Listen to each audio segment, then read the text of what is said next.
Hi guys, and welcome back to my channel again. Thank you for joining me. Today, as the title suggests, we're going to do a little tutorial and a little demonstration behind the scenes of SurferSEO. Now, SurferSEO is a tool that I've started using recently, and I'll explain why. I've got a few writers that I've built up over the past couple of years, and they produce some great content, some great work.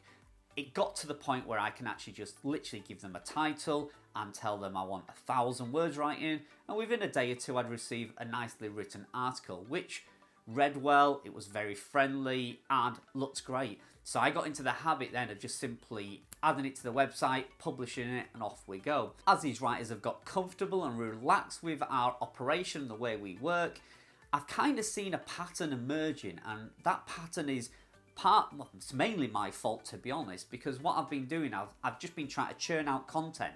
I've not actually been checking about the on-page SEO and actually how good those articles are in Google's eyes and how well they're performing in the SERPs ranking. Now, where this tool really help you is it will help you optimize the content that you've already got out there. So it's not, the end of the world if you've got a piece of content that's not ranking. This tool will help you analyze your content and show you where you can go and how you can improve it to compete with those pages that are ranking above you on page 1 and particularly top 3 spots. Then you can also use this tool to help produce new pieces of content. So it's particularly good if you're outsourcing this to writers, and I'll show you in the demonstration that I'll get onto in a moment how easily it is. You can find a keyword that you're going to target, put it into their software, and it will analyze the top spots within Google, and it'll tell you the word count, the titles, the words and paragraphs that you should include in your content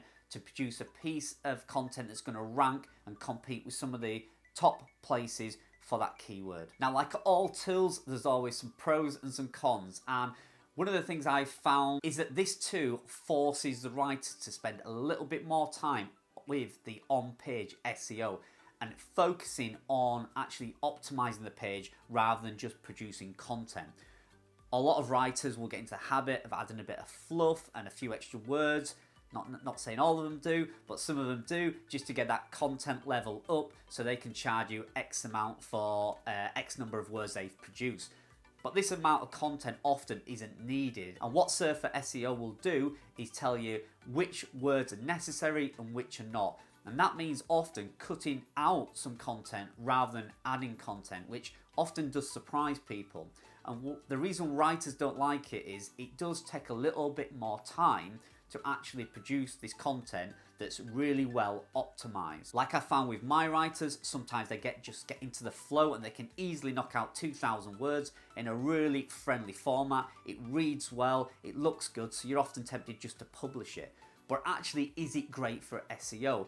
Is it good for ranking in Google? With all the updates we've had, the BERT update, which focused on the neutral language and things like that, it's really important nowadays that your articles are really well optimized. And this tool will help you do it. Now, because writers are realizing that it does actually take a little bit more work, sometimes when you're outsourcing your content, if you particularly say that you want that content written through SurferSEO or in a SurferSEO format, they're charging you extra because writers now realize that it's actually a lot more work, but it's beneficial for you. And at the end of the day, if you're laying out money, you need that content to be as well optimized as you possibly can. So that's enough of me talking. Let's head over to the computer and I'll give you a review of SurferSEO and how I find it, how I use it, and how I think it can help you produce some better quality content that's going to rank better in the SERPs index.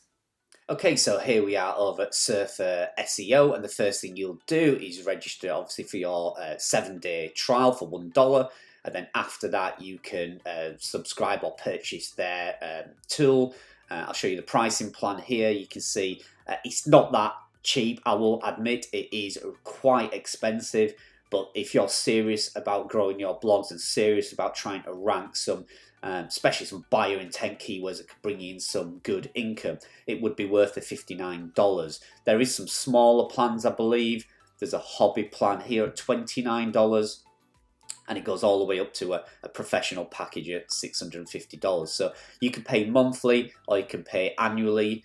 The basic plan and the pro plan is probably the two that's most popular. The basic plan at $590 equals a monthly fee of $59, and as you can see, it shows you all the benefits and the tools and the functionality you get for those different plans. So I suggest you take a look and see which one might suit you, but I would certainly, even if you don't intend to buy it right now, it could be worth doing the 7-day trial just to test it out, and that is exactly what I did. So once you click log in, this is what you'll see when you first arrive on SurferSEO, and it automatically defaults to the analyzer. So this is where you can analyze blog content that's already out there and compare your piece of content against somebody else's to see if you can move the needle and get it ranking higher up in the SERP index, and hopefully end up in one of those top 3 places. So you can set it to mobile, you can set it to desktop. I always usually go for mobile, but it just depends where your traffic's coming from. And you can select the target audience. So mine is the USA, and you can set it for that. So what I'll show you now is if you basically put a keyword in here. So let's just put best backpack, click create a query. It will then go off and it's going to search all the relevant ranking articles within Google for the keyword and search term of best backpack. Okay, so here we are. As you can see, the analysis is ready. So if we just click this, it will take us over to the findings. So you have 2 ways of doing this. On the left hand side, it will automatically show you the search structure that it's found. So the word, the titles, the paragraphs that are included, the meta description, etc. But I like to use this part over here, which is this lovely chart, which is very simple to read. It automatically defaults to word count when you first log on. So as you can see here, this is position 1 to 10. So this is kind of your page 1. So this is all the articles on page 1, and it's giving you an average of their word count, which is 3,340 words per article. And then page 2, you can see articles in the search rankings, position 11 to 20. The average is 3,651, etc., etc. So what I tend to do is narrow this down even further. If you click the average of the 10, so that's in showing you multiples of 10. If we take that off, it's showing you the individual articles. So as you can see, article at number 1 has 1,928 words. Article at number 5 has 8,043 words. So this information here is showing you right up to the top 50. If you see the bar at the top, you can simply move this cursor along and narrow it down to the top 10, which is kind of where you're targeting and what you will be basing your analysis on. So if we move that to 10, you can see now we have a clearer picture of the amount of words that have been written and ranking from position 1 to 10 in the SERP index for the term best backpack. So as you can see here, you can now see the relevant articles that are ranking. So these are the top 10 articles, and it gives you their URL, so you can go check them out. You can then exclude these from the search. So the reason you would exclude something from these search results is, let's say, there we go, so position 6, Amazon is in there. So obviously we're not going to try and write blog content to outrank Amazon, so we would take that off of the search by shutting this little I down here. And then you would look for any more, maybe Wikipedia's in there, etc. But for the minute, that's the only one in there that I could see that would be any competition for you. So I've taken somebody else's that's actually ranking in quite a high position up here. It's actually number 3. And we can take a look. So you can not only compare your content to the rest, you can compare other people's, so you can see how they're doing. And you simply click the compare button on the right hand side, give that a few minutes, and it's going to compare this article, which potentially would be your content, against others in the top 10 rankings. And it's going to tell you what you should do and how you can improve that by making a few tweaks and adjustments to your content. Okay, so then once that's complete, you can see on the right hand side we now have some other options. One of them is Audit. So if we click the Audit button, it's now going to tell you potentially what the issues and problems are on your piece of content. So you can see this article here is coming up with 4 errors and 6 warnings. So if you take a look at the top section, which is backlinks, so it's telling you how many backlinks are missing from this content compared to the other articles within the top 10. And the next section, which is mainly what I focus on, which is the true density. So these are the keywords and seed words that should be within your content that it thinks are missing or you've done too many of. Now you can narrow this down by clicking actions in the top corner, and it's suggesting that the word shoulder straps here, that you have included twice within your piece of content, but it's suggesting it should be mentioned 7 to 12 times. So as you can see, it also ranks it as relevancy. So it's saying this is 80% relevant. So it's really important that you get the word shoulder straps within this piece of content, and it's saying that you should add it 5 to 10 more times. And as you go down the list, you can see the relevancy drops. So I then tend to ease off and not become too worried about how many times I have these words in. But anything above 50, I would certainly be going to. So I would be adding here. So water bottle, it's not mentioned at all within this content, but it says that it should be mentioned 2 to 4 times. So it's asking you to add the word water bottle a couple of times within your content. Sometimes you have done too many keywords or seed words, and it would say remove them. So it will just come up and say, maybe you've mentioned here interior pockets, it would just say remove it 3 times, for instance. So you also need to add words and also need to remove some words sometimes. So then you come on to the word count. It's giving a warning for that. It's not an error, so it's not a really critical, but it's saying that it could be improved. So this one here, so it says your web page has 4,162 words in the body, but we suggest 4,254 to 9,000 is quite a broad range.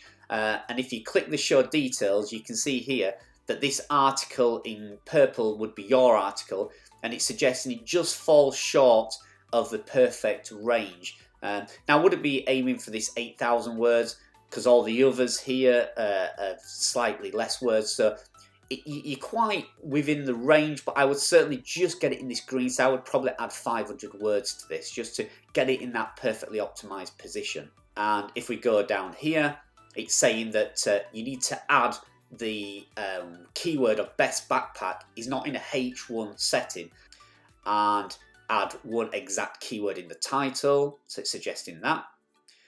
And then partial keywords, it's coming up for an error again, that there's no exact keyword in the H1 title, which as we know is very important. And then characters, it's saying that the title is slightly too long. So the title is 79 characters long, and we know that titles within Google SERP index should be around below 70, so anywhere from about 60 to 70 characters is perfect. And then it's saying that the load times are perfect, so there's nothing to worry there. So as you can see, this article's a little bit of work to do. It currently sits in position 3, I think we looked at, but if the owner of this content fixes these 4 errors and addresses some of these warnings, it could easily move up to position 2 or even get that number 1 position. So that's a brief look at the analyzer software that's within SurferSEO. So now we'll take a look at the content editor, which is actually my favorite part of SurferSEO. It's what I use to adjust and correct some of my existing content with the suggestions made by SurferSEO to help improve the rankings and hopefully get it higher up into the search results. But also it's used mainly for producing new pieces of content. So it creates a template and a formula that you can then simply send to your writers and say, here's the keyword, follow what SurferSEO says and instructs you to do, and you should get back a better formulated piece of content that has much better SEO focused content, which will hopefully rank better. So how do we do that? Let's take a look. So first of all, you would put your keyword into the search. So again, let's put best backpack and select mobile or desktop. So I usually go for mobile. That's where 70% of my traffic comes from. Click create a query. and we'll give that a few seconds to go out and crawl all the articles that are ranking for best backpack, and let's see what it tells us to write. And here you go. So the first thing it will do, it will give you the top 10 articles that are actually ranking for this term. Then what we need to do is we need to narrow these 10 articles down to the more relevant content. It's vital that you set this process up straight away to give you some accurate data for SurferSEO to work from. Otherwise the data can be a bit skewed. So as you can see here on the right hand side, it will tell you the domain traffic that's coming from each one of these websites, and it'll tell you the URL traffic, so that's actually the traffic for this particular post, and then it tells you the word count, again written for each one of these posts. So if you take any anomalies out of here, so you can see in position 6 we've got Amazon in here, so we would uncheck that because we don't want to obviously compete with Amazon. And then we've got some others in here, so we've got one here from Business Insider. Although it is an article for best backpack, you can check that out. So let's just click that by heading off of SurferSEO, and we'll see what this article is and if we should be competing against it. And as we can see, it is an actual backpack article, so we'll leave that checked, and we'll look for some more down here. Is there any other ones? So the Spruce, a popular website, so let's click that. And yes, this is the 9 best backpacks. So again, this is a relevant piece of content to leave in here. So I'm going to check that. And that's it. I'm going to leave 1, 2, 3, 4, 5, 6 articles for it to compare. Click Save Changes, and it will then adjust the word count and the keywords that you should include. So as you can see now, it's suggesting here where it says words that we need to write between 3,841 and 4,417 words to compete with these articles that are ranking in the top 10 positions. So, and then it's showing you here that it's suggesting that you have 12 headings. Now that can be a mixture of, you want one H1 and then a mixture of H2, H3 and H4 headings. And then paragraphs, it's suggesting you should have 16 paragraphs or at least 16 paragraphs. And bold words, it's suggesting you need 26 to 90 words bolded. So that would be your keywords, like if it's best backpack for hiking, you would highlight backpack, hiking, traveling, shoulder straps, lightweight, keywords like that. And then it's suggesting that you need anywhere from 0 to 33 images. I usually tend to find I put 1 or 2 images per 1,000 words, something like that. And then you can go to the primary keywords. It's saying is best backpack, which obviously is, and it's saying the word best and backpack will need to be included. And then it's suggesting some secondary keywords here. So it's suggesting backpack for traveling is relevant, traveling backpacks is relevant, backpacks for travel, things like that are very, very relevant. You can also add your own, so you could click add a term, and it's suggesting that there's other ones here. So you could maybe suggest the coolest backpacks, and you could add that, and it adds it up here to the secondary keywords so that you or your writers can include that within the content.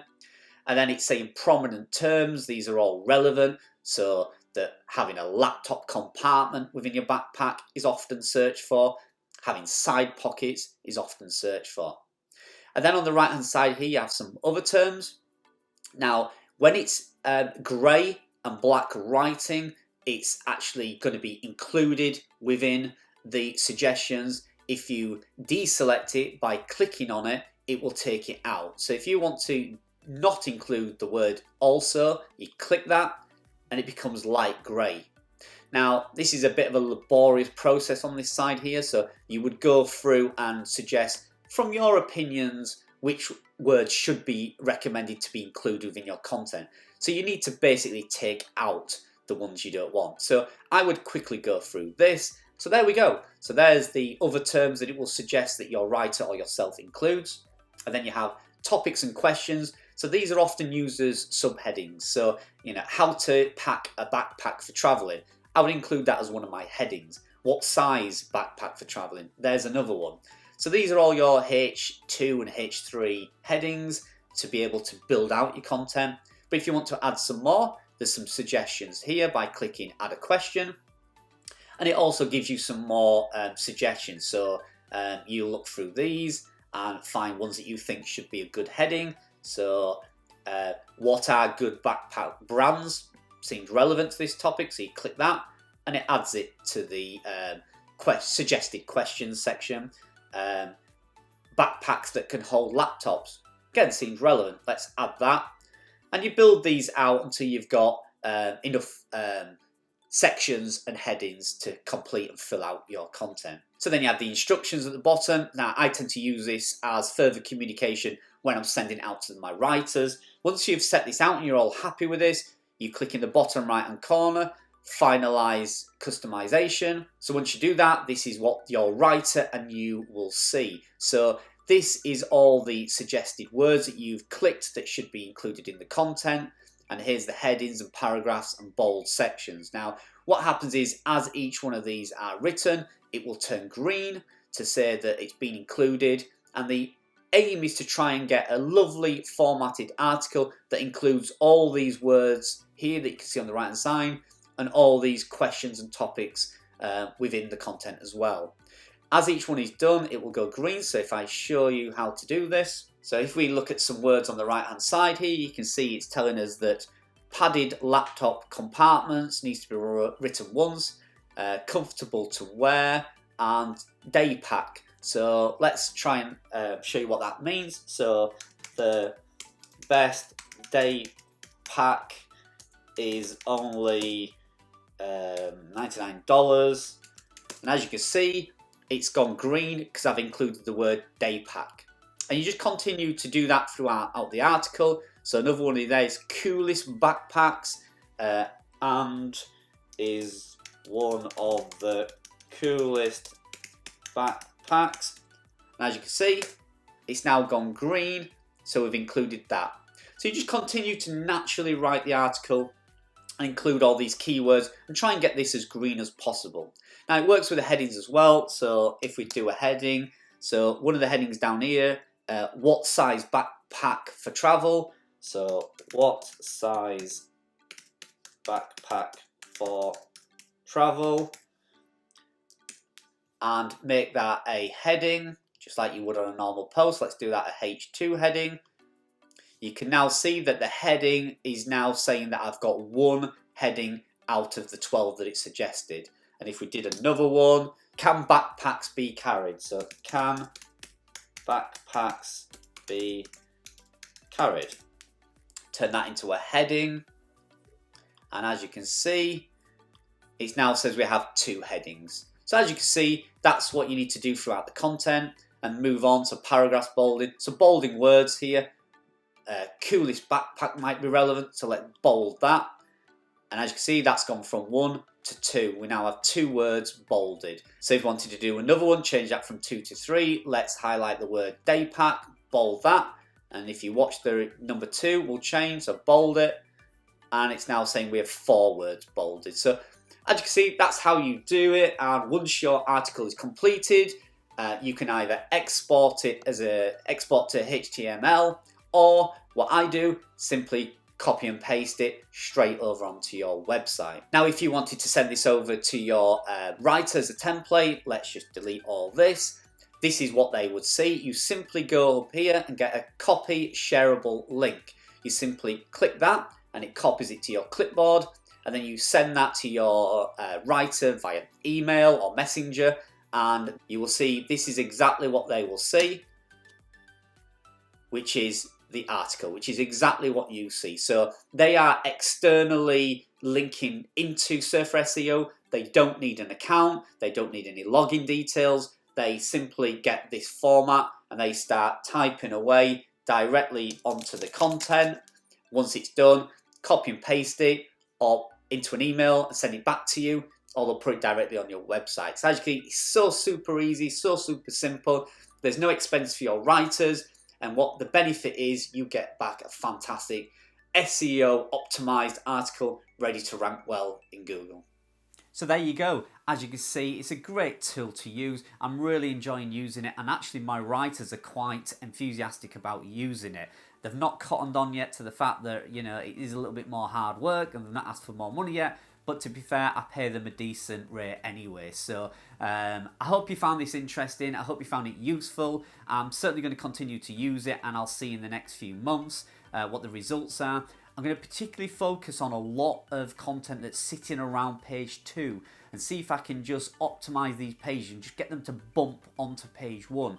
I've probably got 50 articles that are sat on page 2, and if I could just optimize them through SurferSEO and get them to jump 2 or 3 places, could then mean a lot of difference to actually income and traffic numbers if I can get them onto that #1 page spot. So there you go, guys. Hope you enjoyed it. Please like the video if you did. Subscribe if you're new to the channel. And like I mentioned in the video, there's actually a 7-day trial that they just charge $1 for. It doesn't automatically renew your payment, so you don't have to worry about at the end of the 7 days, if you forget, you suddenly get a huge bill. They will, at the end of the 7 days, ask you if you want to purchase a product, and if you don't, or you ignore it or don't see the email, it will just cancel and you will only be charged the $1 for the 7 days that you've used. So it is safe to try. I certainly suggest you do have a play around with it. It's quite interesting actually, and I hope it's helped you, and I'll see you in the next video.